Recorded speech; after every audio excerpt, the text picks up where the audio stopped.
Good afternoon, all of you. How are you? I hope you all will be fine. And now आज का जो हमारा discussion होगा वो होगा क्लास 6 हिस्ट्री का chapter number 7, Ashoka the emperor who gave up war. कि अशोका एक एम्परर के बारे में पढ़ेंगे, एक सम्राट के बारे में पढ़ेंगे जिन्होंने युद्ध से गिव अप कर दिया था। ठीक है, युद्ध लड़ना छोड़ दिया था इतना बड़ा सम्राट होने के बाद। ऐसा क्या हुआ उसके साथ कि जिसकी वजह से उसने युद्ध लड़ना ही छोड़ दिया, उसी के बारे में चैप्टर बताता है। सबसे पहले यहाँ से रोशन रुपीज़ से चैप्टर स्टार्ट होता है, जहाँ पर रोशन नाम की ये लड़की आपको दिखाई दे रही है। इसके ग्रैंडफादर ने इसको कुछ रुपीज़ दिए थे, कुछ नोट दिए थे। ठीक है, नए नोट थे, कड़क नोट थे, जिसको वो अपने हाथों पर बंद करके रखी हुई थी, जबकि वो सीडी खरीदना चाहती थी। फिर वो नए नोटों को देखने के बाद उसकी इच्छा नहीं हो रही थी कि वो सीडी खरीदे। ठीक है, फिर यहाँ पर आगे लिखा हुआ है कि feel the band now notes it was then that she noticed that all of them had a smiling face of Gandhiji printed on the right and a tiny set of lions on the left। इन्होंने देखा कि एक तरफ गांधी जी की photo right hand side में smile करते हुए and left hand side में सेट ऑफ लॉयंस की जो शेर होते हैं, ठीक है, उनकी फ़ोटो बनी हुई थी। What were the lions there for the wondered. तो ये सोचती है कि शेर की जो फ़ोटो बनी जी, जो एम्बलम है, ठीक है, इसके बारे में ये वंडर्ड होती है। तो अब इसी से यहाँ से चैप्टर स्टार्ट होता है कि a very big kingdom an empire. ठीक है, एक बड़ा किंगडम ही क्या कहलाता है? एम्पायर कहलाता है। तो जो लॉयन हमको दिखाई देता है, लिखा है कि the lion that we see on our notes and coins have a long history. इसकी एक लॉन्ग हिस्ट्री है।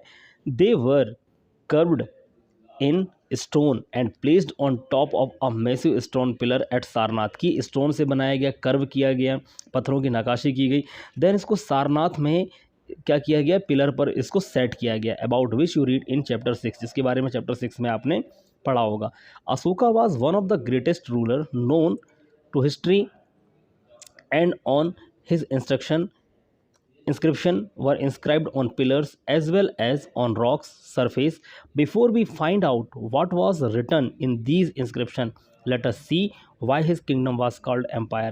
कि देखेंगे कि अशोक एक सम्राट के बारे में यहाँ पर बात कर रहा है, जो कि एक बहुत बड़ा सम्राट था। ठीक है, उसका एक बहुत बड़ा एम्पायर था कि जिसने इंस्क्रिप्शंस किए, पत्थरों पर लिखाई करवाई। तो उन्होंने ये बोला है चैप्टर में कि इनको जानने से पहले हम ये जानते हैं कि एम्पायर किसको बोलते हैं। ठीक है, तो यहाँ लिखा है कि the empire that Ashoka ruled was founded by his grandfather. कि जिस एम्पायर को अशोका रूल कर रहा था वो उसके ग्रैंडफादर चंद्रगुप्त मौर्य के द्वारा बनवाया गया, चंद्रगुप्त मौर्य के द्वारा फाउंड किया गया था। मोर देन 2300 ईयर एगो, लगभग आज से ही देखें तो 2300 साल पहले की बात है।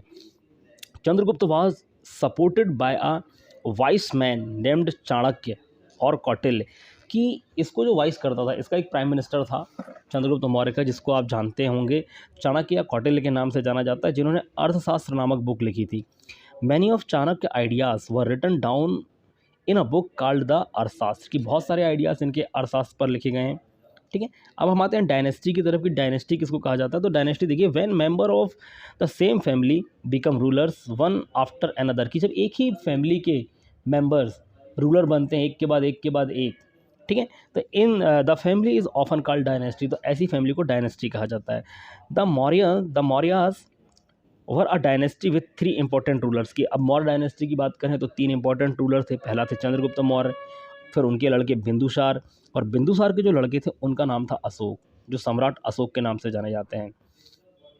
तो यहाँ पर बहुत सारे सिटीज़ के बारे में बोला है कि these include in the capital Pataliputra, Takshashila, Ujjain. ठीक है, तो फिर आगे लिखा हुआ है यहाँ पर कि Takshashila was a gateway of north west including central Asia, while Ujjain lay on the route from north to south India. Merchants, officials and craft person probably live in the cities. कि बड़े शहरों के नाम हैं जिनको इस मैप में ब्लैक डॉट में लिखा गया है। ठीक है, ये कैपिटल्स भी हुआ करते थे, टाइम टाइम पर अलग अलग कैपिटल्स होते थे। जहाँ पर इन्होंने बोला है कि तक्षशिला को गेटवे ऑफ नॉर्थ वेस्ट कहा, और उज्जैन, ठीक है, including central Asia, while Ujjain lay on the route from north to south India.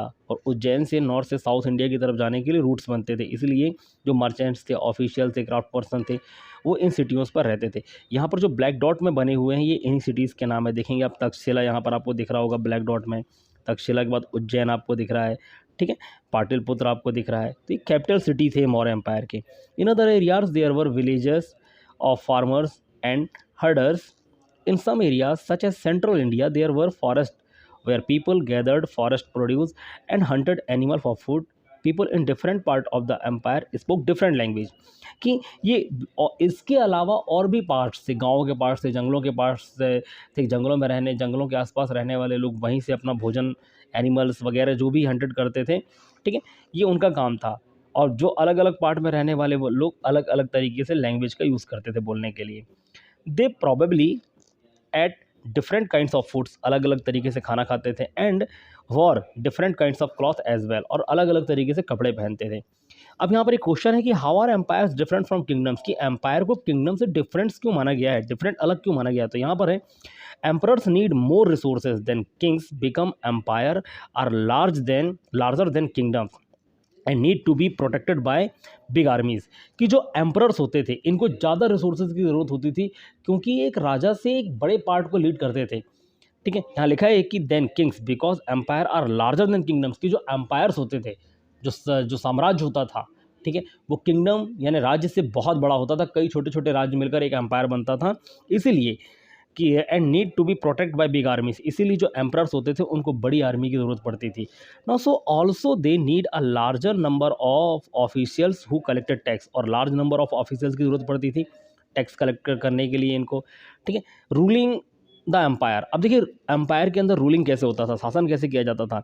तो देखिए ये अपन ने पढ़ा है कि बहुत बड़े लार्ज होते थे, तो डिफरेंट पार्ट में क्या लिखा था, रूल्ड डिफरेंटली, अलग अलग तरीके से रूल किया जाता था, अलग अलग तरीके से ऑफिशियल्स अपॉइंट किए जाते थे, ठीक है। टैक्स कलेक्ट करने के लिए ऑफिशियल्स होते थे, डिफरेंट टाइप के मैनेजर्स बनाए जाते थे, मतलब अलग अलग वर्क करने के लिए अलग अलग तरीके से ऑफिशियल्स अलग अलग स्टेट में रखे जाते थे। इसी तरीके से है ये।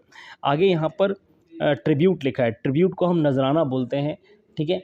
देखिए ये टैक्स जैसा होता था पर टैक्स से अलग होता था। यहाँ पर लिखा है कि unlike taxes which were collected on a regular basis, tax regular basis पर कलेक्ट किया जाता था, जबकि ट्रिब्यूट जो होता था ये कलेक्टेड एज एंड क्या collected as and when it was possible, कि जब कभी पॉसिबल होता था तो लोग क्या करते थे, ट्रिब्यूट देते थे, from peoples who gave a variety of things more और लेस विलिंगली, कि ये क्या करते थे, वैरायटी ऑफ चीज़ें राजा को दान किया करते थे, ट्रिब्यूट दिया करते थे।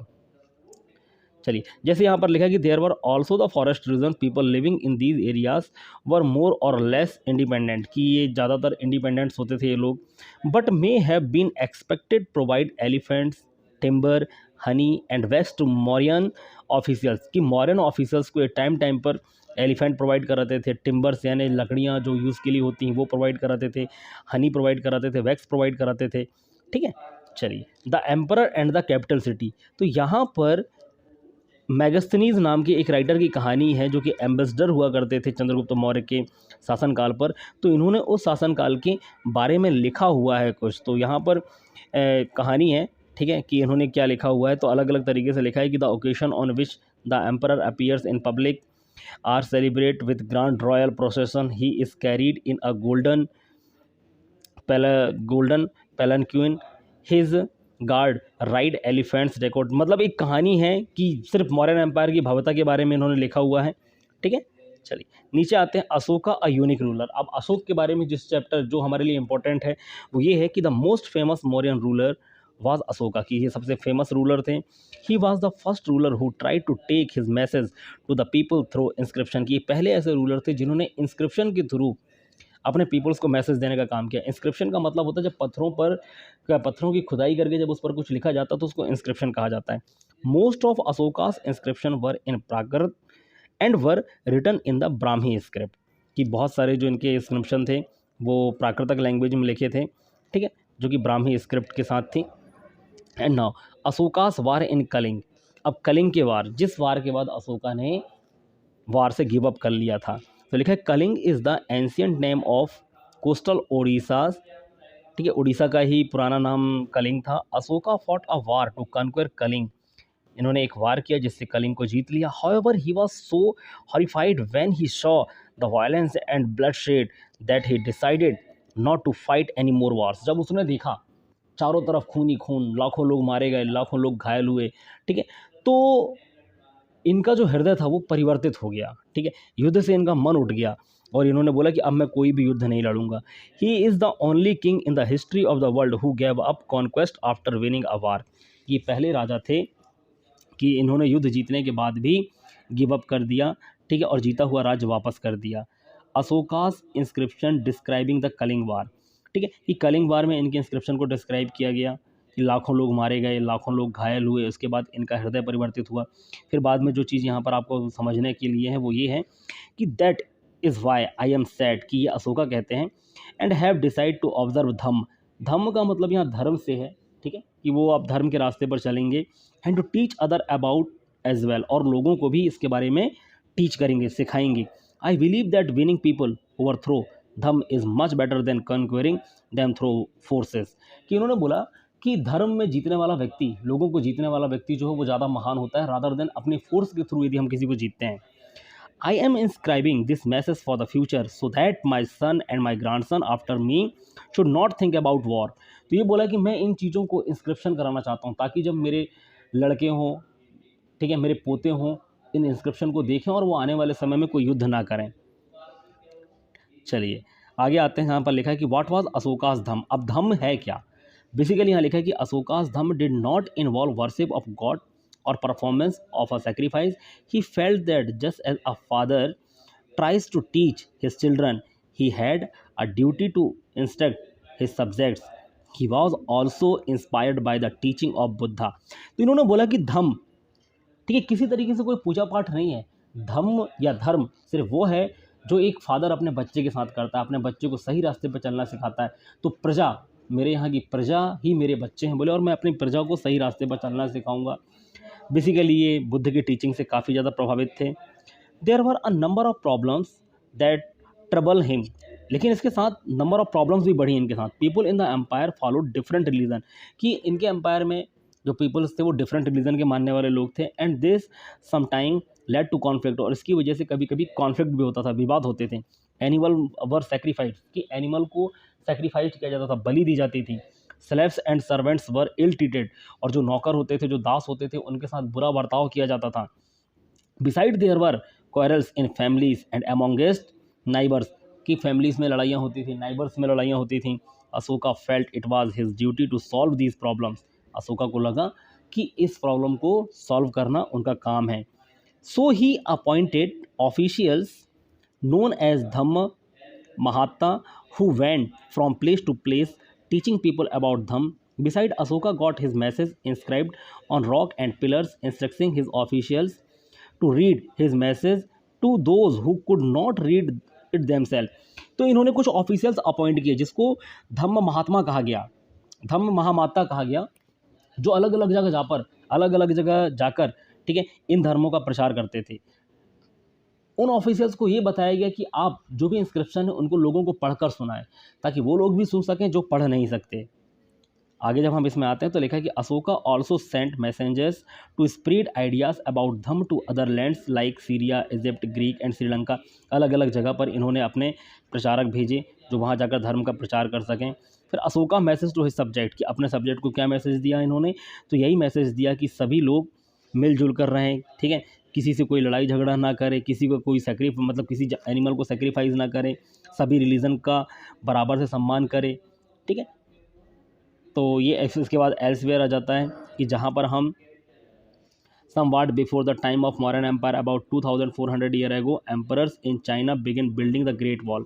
ठीक है, कि इनके आने से पहले कुछ समय पहले ही चाइना में ये ग्रेट वॉल बनना स्टार्ट हुआ था। इसको 2000 ईयर लग गए थे, ठीक है, और ये जो वॉल है अबाउट 6400 किलोमीटर लंबी वॉल है।